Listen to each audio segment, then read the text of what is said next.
Once again welcome back to study centre.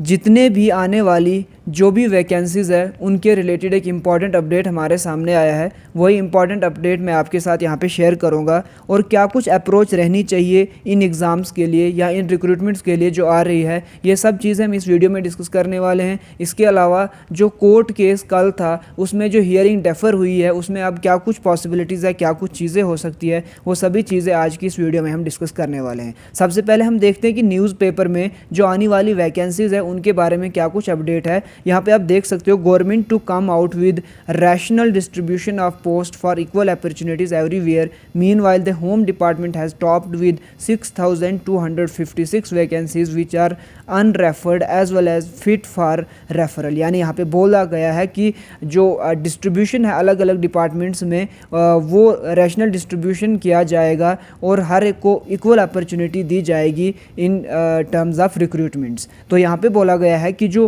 Home department है उसने top किया, यानी होम डिपार्टमेंट ने सबसे ज़्यादा जो वैकेंसीज़ है जो फिट है रेफरल के लिए, उनमें से होम डिपार्टमेंट के पास 6,256 पोस्ट्स है। और यहाँ पे इम्पॉर्टेंट बात यह है कि जो Jammu and Kashmir police constable की पोस्टें हैं वो जो अराउंड 4-5 साल से हमें देखने को नहीं मिली है, उसके बारे में भी बोला गया है कि वो भी बहुत ही जल्द एडवर्टाइज हो जाएंगी। इसके अलावा Jammu and Kashmir police sub inspector की भी बात की गई है कि Jammu and Kashmir police sub inspector की रिक्रूटमेंट्स को भी आइडेंटिफाई किया गया है, वैकेंसीज़ को आइडेंटिफाई किया गया है। इसी तरह से यहाँ पे हम देख सकते हैं the vacancies will be mainly in police department including DSP, sub inspector, constable and class 4th की भी कुछ पोस्टों को आइडेंटिफाई किया गया है। यहाँ पे अगर हम बात करें सब इंस्पेक्टर की पोस्टों के बारे में बात की गई है पुलिस डिपार्टमेंट में, इसी तरह कांस्टेबल यानी जो JKP की पोस्टें हैं उनकी बात भी की गई है। आपने खुद देखा कि 4-5 साल से JK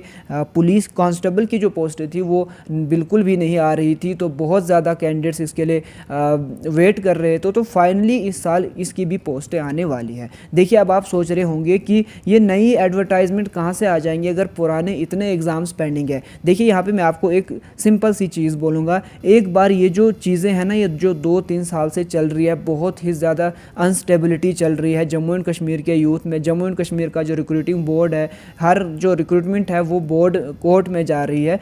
तो एक बार अगर ये चीज़ ठीक हो गई, सपोज मान लीजिए अब 3 से 4 महीने लग जाएंगे या 5 महीने लग जाएंगे, लेकिन अगर एक बार ये चीज़ें ठीक हो गई ना, जो भी पेंडिंग एग्ज़ाम्स है वो हो जाएंगे, उसके साथ साथ जो पेंडिंग एग्ज़ाम्स हो रहे होंगे उसके साथ साथ आपकी जो नई रिक्रूटमेंट्स है, जो वैकेंसीज़ आ रही है, जो 20,000 वैकेंसीज़ हैं या जो 16,000 वैकेंसीज़ है जो आने वाली है, वो भी साथ में एडवर्टाइज हो जाएंगी और एक एग्ज़ाम के बाद दूसरा एग्ज़ाम कंटिन्यूसली आपका होगा। इसीलिए अपने टाइम को वेस्ट मत होने दीजिए। अगर आपके पास टाइम है तो उसको जो आप नेगेटिव डायरेक्शन में लेके अपनी एनर्जी को वेस्ट कर रहे हो ना, फ्रस्ट्रेट इतने ज़्यादा हो रहे हो, तो उस चीज़ को, उस एनर्जी को यहाँ पे लगाओ। आपको पता है कि Jammu and Kashmir police sub inspector की पोस्टें आनी ही आनी है फिर से। अगर पिछली बार किसी का एग्ज़ाम अच्छा नहीं हुआ है, किसी का पेपर अच्छा नहीं हुआ है, तो उसने पहले पढ़ा है, अगर उसके 70 मार्क्स है या 65 मार्क्स है तो जाहिर सी बात है उसने पढ़ा होगा। तो अपनी प्रिपरेशन को और ऊपर ले जाइए, नेक्स्ट लेवल पे ले जाए और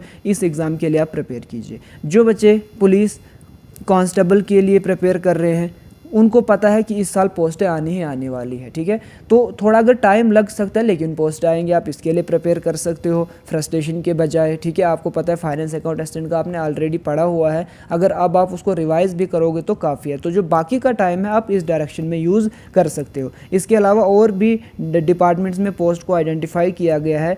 होम डिपार्टमेंट के बाद जो हाईएस्ट नंबर ऑफ पोस्ट कहीं पे जो रेफरल के लिए रेडी है वो है health and medical education department में। उसमें से जो है 69 गैजेटेड है, 1878 नॉन गैजेटेड है और 1126 क्लास 4th की पोस्ट रेफरल के लिए फिट है। यहाँ पे अगर इंडस्ट्रीज एंड कॉमर्स डिपार्टमेंट की बात करें, तीसरे नंबर पे सबसे ज़्यादा वैकेंसीज यहाँ पे आइडेंटिफाई की गई है और रेफ़र भी करी जाएंगी। वो है यहाँ पे 1136 वैकेंसीज, उनमें से 10,038 है जो रेफ़र की जाएंगी। यानी टोटल जो आइडेंटिफाई की गई है वो 1136, लेकिन इनमें से जो रेफरल के लिए तैयार है वो है 1038। उसमें से फिर गैजेटेड 673 है और नॉन गैजेटेड 464 है। इसी तरह से अगर हम बात और यहाँ पे करें एनिमल एंड शीप हस्बेंड्री में भी 786 पोस्टें हैं। इसी तरह forest ecology and environment department में 829 पोस्टों की बात की गई है,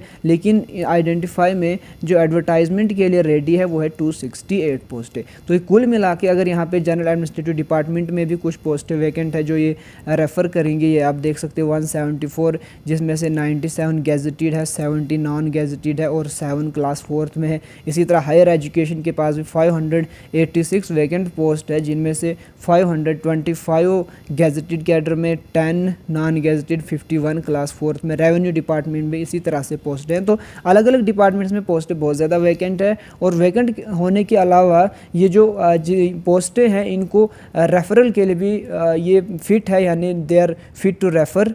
तो हम ये उम्मीद कर सकते हैं, आशा लगा सकते हैं कि जो with in days, with in a month हमारे पास ये सारे रिक्रूटमेंट्स आ जाएंगी। और जो ही एक बार ये चीज़ें थोड़ी सी स्टेबल हो जाएंगी, थोड़ी सी इनको एक कंक्लूजन मिल जाएगा इन सभी चीज़ों को, तो ये सारी पोस्टें एक बार एडवर्टाइज़ होंगी, फिर उसके बाद टाइम बाउंड मैनर में इनके एग्ज़ाम स्टार्ट हो जाएंगे। और यहाँ पे मैं आपको एक इम्पॉर्टेंट बात बोल देता हूँ कि एक बार ये चीज़ें अगर ठीक हो गई, थोड़ा सा टाइम लगेगा इन चीज़ों को ठीक होने में, लेकिन अगर एक बार ये चीज़ ठीक हो गई ना, फिर उसके बाद एग्ज़ाम के बाद एग्ज़ाम, एग्ज़ाम के बाद एग्ज़ाम, फिर आपको टाइम नहीं मिलेगा कोई नई चीज़ पढ़ने में। इसलिए आज आपके पास टाइम है, फिर तब अगेन हम लोग क्या करेंगे, फिर आ जाएंगे रोड्स पे, हम बोलेंगे अब एग्ज़ाम्स जल्दी हो रहे हैं, क्योंकि हमने पीछे देखा इस तरह की भी मसले हमारे साथ हुए हैं। तो ऐसी चीज़ों को अवॉइड करने के लिए आपके पास आज जो टाइम है इसको यूटिलाइज़ कीजिए। अगर आपसे हो सकता है, देखिए बोलना आसान है कि आप पढ़ते रहिए विदाउट एनी टारगेट, लेकिन ये एक्चुअल में बहुत ज़्यादा डिफ़िकल्ट होता है। लेकिन आपने इतनी ज़्यादा डिफ़िकल्टीज़ ऑलरेडी ही फेस करी है,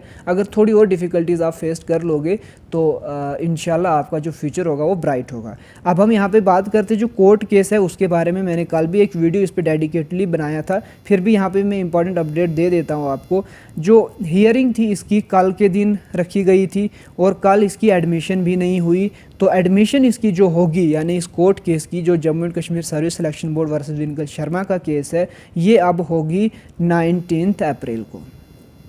यानी आप मान के चल सकते हो कि 19 अप्रैल में अगर इसकी फर्स्ट हियरिंग होगी तो 19 अप्रैल को बिल्कुल भी ना के बराबर चांसेस है कि फ़ाइनल वर्डिक्ट आ जाए।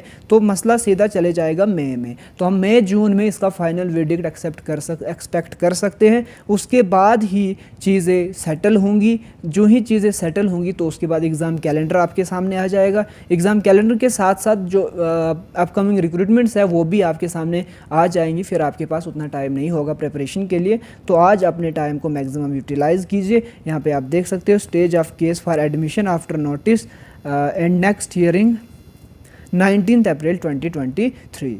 तो यही इंपॉर्टेंट अपडेट था जो आपके साथ शेयर करना था। आई होप आपको चीज़ें समझ आ रही होंगी। देखिए यहाँ पे इसी यूट्यूब चैनल पे हम कंप्लीट क्लासेस जो 15 अप्रैल है, 15 अप्रैल से हम कंप्लीट क्लासेस इस यूट्यूब चैनल पे स्टार्ट करेंगे। रीजनिंग की आपको कंप्लीट क्लासेस मिल जाएंगी, हर एक कंपोनेंट की आपको कंप्लीट क्लासेस मिल जाएंगी। तो आप चैनल को सब्सक्राइब करके रखिएगा। आज की वीडियो में इतना ही रखते हैं, मिलते हैं नई वीडियो में। तब तक के लिए अपना ख्याल रखिएगा। Thank you so much.